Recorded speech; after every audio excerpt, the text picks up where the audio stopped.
en este medio. Mi nombre es Lady Artú y soy estudiante del primer año de Derecho en la Universidad Nacional Experimental de los Llanos Occidentales, perteneciente al núcleo de Guasdualito. El motivo por el cual llevo a cabo la realización de este video es para dar cumplimiento con la actividad asignada por la abogada Zoe Cabril, quien me imparte el subproyecto de Lógica Jurídica. En esta oportunidad trataré el tema sobre las generalidades de la lógica jurídica.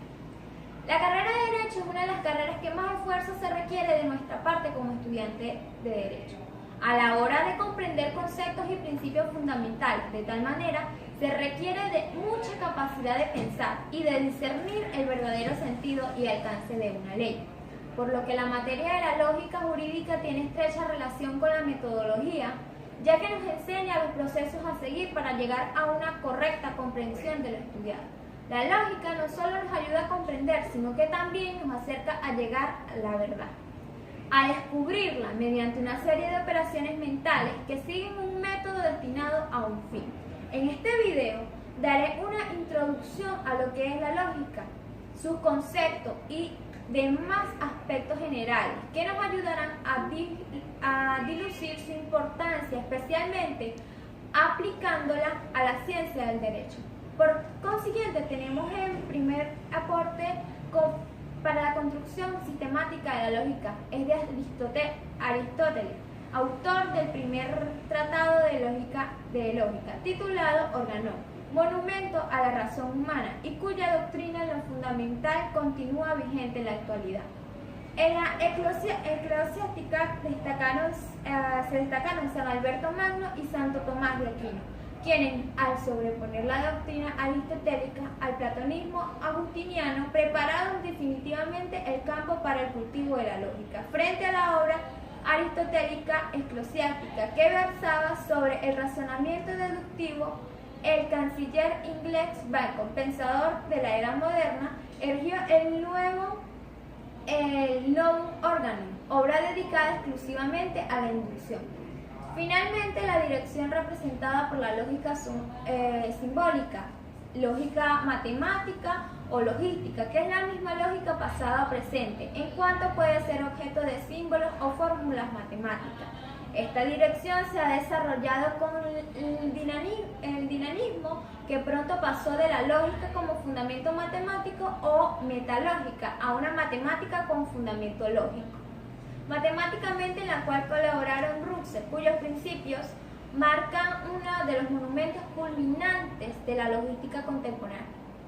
La lógica parte de la filosofía, que estudia las formas y principios generales que rigen el conocimiento y el pensamiento humano, considerado puramente en sí mismo, sin referencia a los objetos.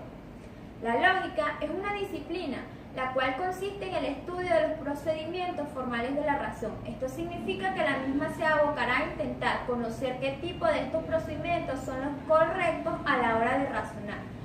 Su existencia se remonta a la antigüedad, en el seno del nacimiento de la filosofía. En la actualidad es específicamente útil a la hora de realizar aportes a la ciencia mediante el establecimiento de parámetros correctos e incorrectos para teorizar y para procesar la información que se suscita de la experimentación. Por lo que tenemos la naturaleza de la lógica. A la lógica, en principio, no le interesan los contenidos o materias de los razonamientos, sino su forma. Es, por tanto, una disciplina formal. Por consiguiente, tenemos la división de la lógica. La lógica se divide en formal y pura. Formal o pura, material o aplicada. La lógica formal o pura es aquella que mira solo mira la forma del pensamiento o su coherencia o concatenación. Estudia las estructuras fundamentales de los pensamientos, las leyes que aseguran la verdad o la corrección formal de nuestras operaciones intelectuales.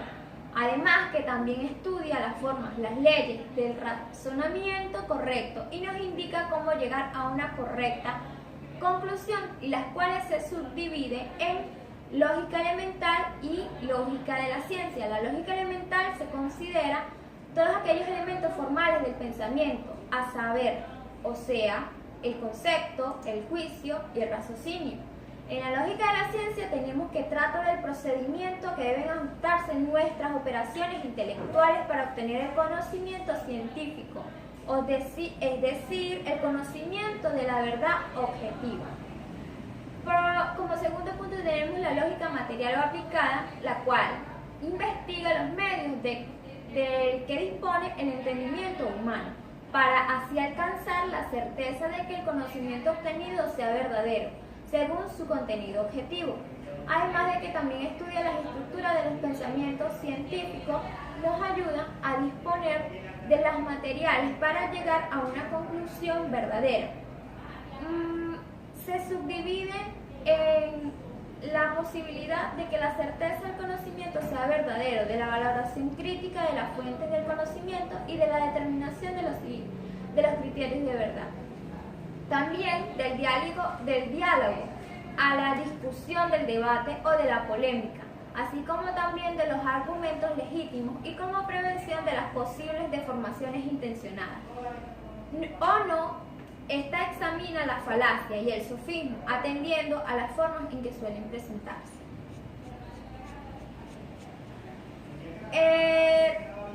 Tenemos que se entiende como lógica jurídica la parte que examina los puntos de vista formal, las operaciones intelectuales del jurista, así como también los productos mentales de esas operaciones, definiciones de juicios y raciocinios jurídicos que merecen, en razón de su objeto específico, el nombre de lógica jurídica. Los principios fundamentales de la ontología y la lógica tenemos que es la metafísica u ontología, las cuales establecen ciertos principios que se refieren a todos los objetos en general.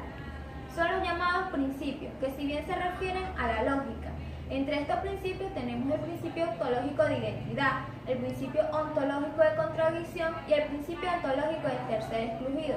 El principio lógico de identidad. Nuestra razón tiene como ley formal conservar identidad consigo mismo, es decir, no contradecirse. De ahí que todo pensamiento con forma de razón tiende a ser correcto y verdadero. Un pensamiento que no guarda identidad con la razón es señal de su incorrección y falsedad formal. Por eso, se establece el principio de que todo pensamiento es idéntico a sí mismo, lo que significa que todo juicio en el que el predicado es idéntico al sujeto, total o parcialmente, el juicio es necesariamente verdadero. Ejemplo, el hombre es hombre, una verdad total. El hombre es un animal, una verdad parcial. Como segundo principio tenemos el principio lógico de contradicción. Aquí nos habla de que habría una contradicción si un mismo pensamiento bajo el mismo aspecto y en un mismo tiempo no guarda identidad. Tal sería un ejemplo claro de esto, decir que el hombre no es el hombre, Sócrates no es Sócrates, yo no soy yo. Por consiguiente, el principio lógico de contradicción reza que dos juicios contradictorios, el uno niega lo que el otro afirma, no pueden ser al mismo tiempo verdaderos. Es imposible pensar el siguiente juicio. Aristóteles es racional e irracional al mismo tiempo, o sea, no es algo lógico. Como tercer principio tenemos el principio lógico del tercer excluido. Este principio afirma que no puede haber término medio entre dos pensamientos contradictorios o entre dos juicios contradictorios. O es verdadero el uno o es verdadero el otro. No cabe un tercer juicio verdadero, no pueden ser ambos a la vez verdaderos y falsos. Uno de ellos será necesariamente el verdadero.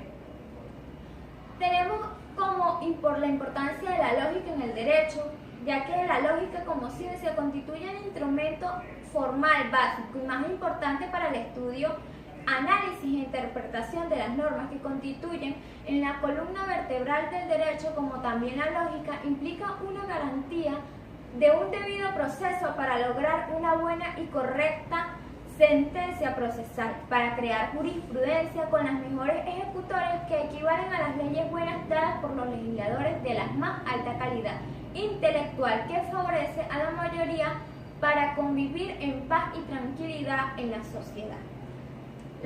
Luce indiscutible la importancia de la lógica dentro del marco estricto de la ciencia jurídica, porque la observancia de sus reglas es condición necesaria para la ciencia del derecho, pues en ella toda aceptación novedosa.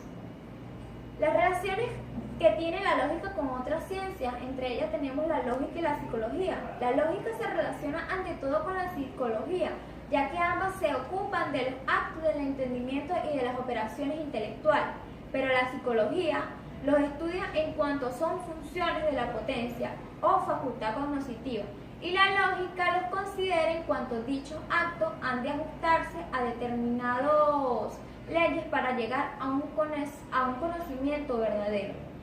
La relación que tiene la lógica y la filosofía se relacionan también con la ontología, ya que no es concesible del pensamiento absolutamente desligado de la cosa pensante, de la realidad que constituye el objeto de la ontología. La lógica y el lenguaje. Aquí hay una estrecha relación, ya que especialmente con la gramática en general, porque versa sobre los esquemas del pensamiento y solo se utiliza el lenguaje como instrumento, la manifestación de ese pensamiento. La lógica y el derecho. La relación que tienen la lógica y el derecho es que el derecho es una ciencia normativa y tiende a regular de manera imperativa la conducta humana social. El ámbito del sujeto es un ámbito de contingencia y libertad. La razón humana no puede investigar de ese campo como si estudiara de otras materias de orden natural, física, matemática, entre otras. En las casualidades necesarias tenían plena vigencia. Por eso se impone que la ciencia lógica elabore normas específicas para el tratamiento científico de la materia jurídica, ya sea elaborada y sancionada leyes, interpretándolas y aplicándolas, investigando lo justo, pretendiendo vivenciarlo o proponerlo didácticamente. El hombre de derecho, o sea, los legisladores, los jueces, abogados, un profesor deben razonar de una manera peculiar, acorde a las delicadas exigencias de su materia. Este instrumento adecuado es lo que llamamos lógica jurídica. Para finalizar en este breve, nos hemos introducido en la lógica como ciencia y hemos visto sus principios generales y su importancia para las ciencias en general. Destacamos a esta ciencia como principal en el derecho, ya que mediante la lógica se han creado los sistemas jurídicos, las leyes y demás normativas en general, atendiendo su utilidad social y política. Finalmente, podemos decir que todo abogado, persona dedicada al derecho debe ser una persona con mucho conocimiento de causa y efecto. Debe ser una persona que para llegar a interpretar una ley y aplicarla, o para deducir el verdadero fondo de una cuestión o de la verdad de una afirmación, sepa utilizar la lógica. Para llegar al verdadero conocimiento, pensar lógicamente es lo principal para resolver todas las controversias que se presentan en la profesión judicial. Gracias.